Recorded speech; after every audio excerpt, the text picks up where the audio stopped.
रोशन जी, प्रदेश में लोकसभा के चुनाव का बिगुल के बजने के चलते प्रचार जारी है। बीजेपी ने अपने उम्मीदवार उतारे हुए हैं। कांग्रेस की सूची आज आने की चर्चाएं हैं। सर, आप किस तरीके से देखते हैं इस लोकसभा के चुनाव को, और खासतौर पर जननायक जनता पार्टी की क्या रणनीति रहेगी? क्योंकि पहले आप गठबंधन में सत्ता में थे, अब आप जो वो बाहर हैं गठबंधन से। पार्टी पूरी तौर पर तैयार है और अभी तो चुनाव लंबा है।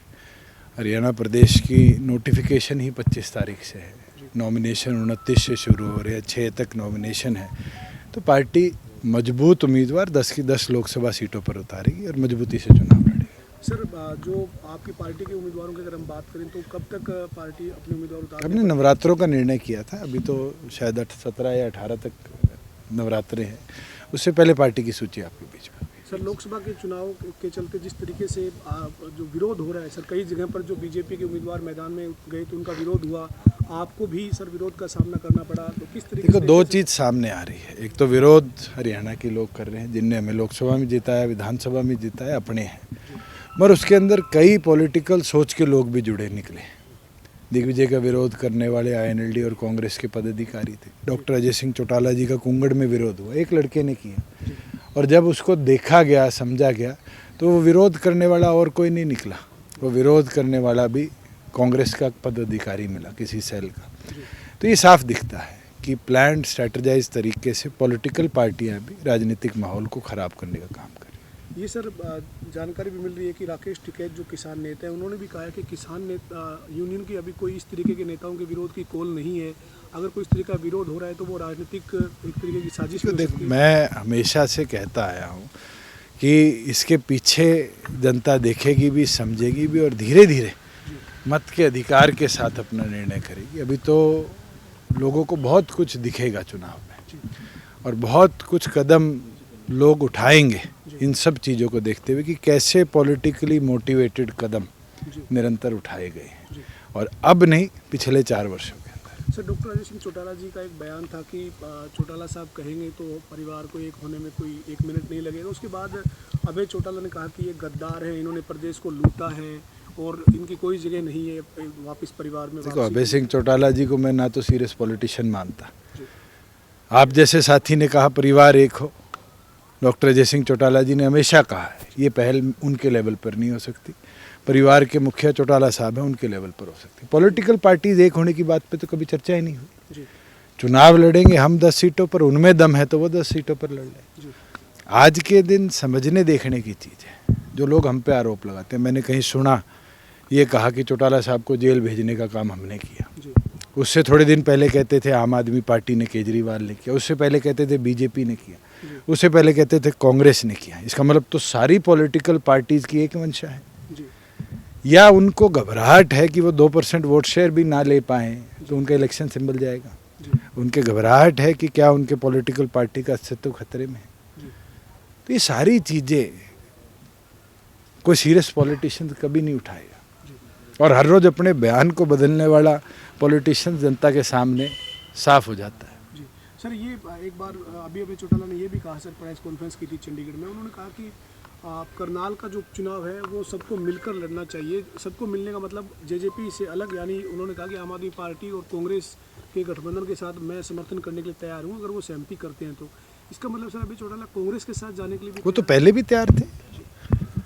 वो दिन दूर नहीं कि वो अपनी पार्टी का विलय किसी पार्टी में कर ले।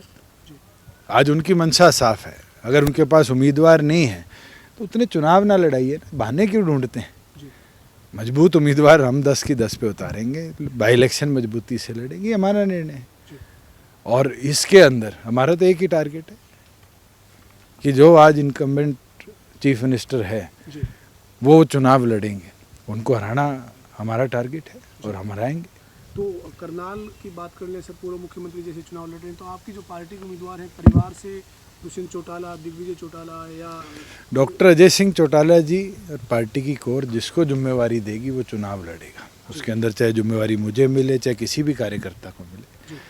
और पार्टी का एक ही उद्देश्य है, प्रदेश के अंदर हरियाणा की आवाज़ को जिताकर पार्लियामेंट में जगह दें, हरियाणा की आवाज़ पार्लियामेंट में गूंजे, इसके लिए लोगों के बीच में जाके वोट मांगे, और आने वाले भविष्य में कैसे संगठन की ताकत विधानसभा के लिए तैयार हो, मजबूत हो, बढ़े, उसके ऊपर काम करें। सर एक बात लगातार और चल रही है कि दुष्यंत चौटाला 4.5 साल सरकार में रहे और अब सरकार से बाहर आ गए। आपको क्या लगता है कि कहीं आपको लगता है कि आपने 4.5 साल से पहले जब किसान आंदोलन हुआ या इससे पहले सरकार के साथ नहीं रहना चाहिए था, या क्या मानते हैं? क्योंकि लोगों की इस तरीके की बात जब सामने आती है, मैं एक चीज़ कह सकता हूँ, सर छोटू राम जी भी, चौधरी देवीलाल जी भी हमेशा कहा करते थे, नीतियाँ और काम सरकार में रहकर पूरे होते हैं।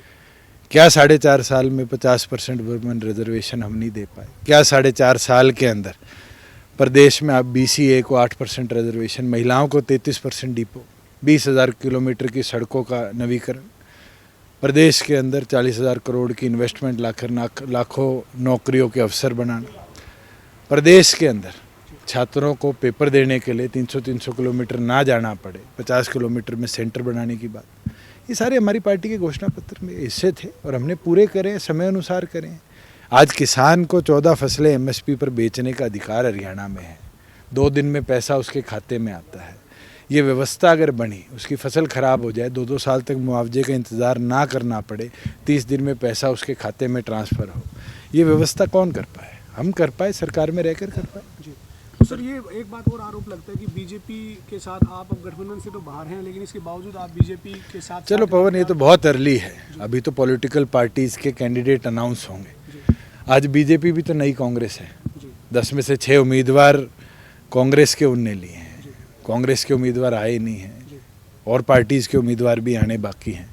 धीरे धीरे सबको पता चल जाएगा B टीम कौन है, C टीम कौन है। सर मंडियों में खरीद हो रही है सर, आपने फूड सप्लाई डिपार्टमेंट को देखा है सर, पिछले 4-4.5 साल कई जगह व्यवस्था की देखो, सामने आ रही है। मैं ये मानता हूँ कि नए शासन का आज ध्यान किसान की ओर नहीं है। 300 रुपया सरसों पर मॉइस्चर के नाम पर कटौती करी जा रही है, ये साफ दिखता है कि किसान को शोषित करने का प्लान है। आड़ती से परचेज छीनकर अपने कमीशन एजेंट्स को देना, ये साफ दिखता है कि चाहते लोगों को फ़ायदा पहुंचाने के लिए हैफेड के माध्यम से काम किया जा रहा है। अभी तो गेहूं आनी है, आज बैसाखी है और बैसाखी के इस पावन पर्व पर मैं मानता हूं सरकार को गंभीरता के साथ वीट परचेज के ऊपर भी अपना ध्यान देना चाहिए और जो हमारा ये किसान का सोना है, तुरंत इसकी पूरी परचेज हर मंडी के अंदर हो और समय अनुसार उसके पैसे का भुगतान हो, मेरी ये मंशा है। सर एक चौधरी वीरेंद्र सिंह लगातार कहते थे कि जननायक जनता पार्टी के साथ गठबंधन तोड़ दिया जाए, अब वो गठबंधन टूटने से पहले खुद ही कांग्रेस में शामिल हो गए, कैसे देखते हैं? वो दिखता है उनकी राजनीतिक चाह क्या थी, सोच क्या थी, और जो 10 साल पहले भूपेंद्र हुड्डा को कोसा करते थे आज उनसे ही पटका पहन रहे हैं। ये दिखता है कि वीरेंद्र सिंह जी राजनीतिक तौर पर कितने कमज़ोर हो चुके हैं। वो तमाम कांग्रेसी लीडर्स, सीनियर लीडर्स को अपना परिवार बताते हैं, भूपेंद्र सिंह हुड्डा को बुआ का बेटा बताते हैं, इसी प्रकार से रणदीप सुरजेवाला तमाम लोगों के साथ कहीं ना कहीं रिश्ता बताते हुए नजर आए, पटका पहना उस दिन। चलो वो तो उनके एक नए परिवार में या पुराने परिवार में नई शुरुआत है, मगर मैं तो 10 साल पुरानी वीडियोस भी देखी हुई है मेरी, जिसमें कहते थे ये खा गया, इसने सारी कांग्रेस खा ली, और आज उसी से पटका पहनते हैं। दिखता है कि उन्हें कांग्रेस के आगे और भूपेंद्र हुड्डा के आगे सरेंडर भी कर दी।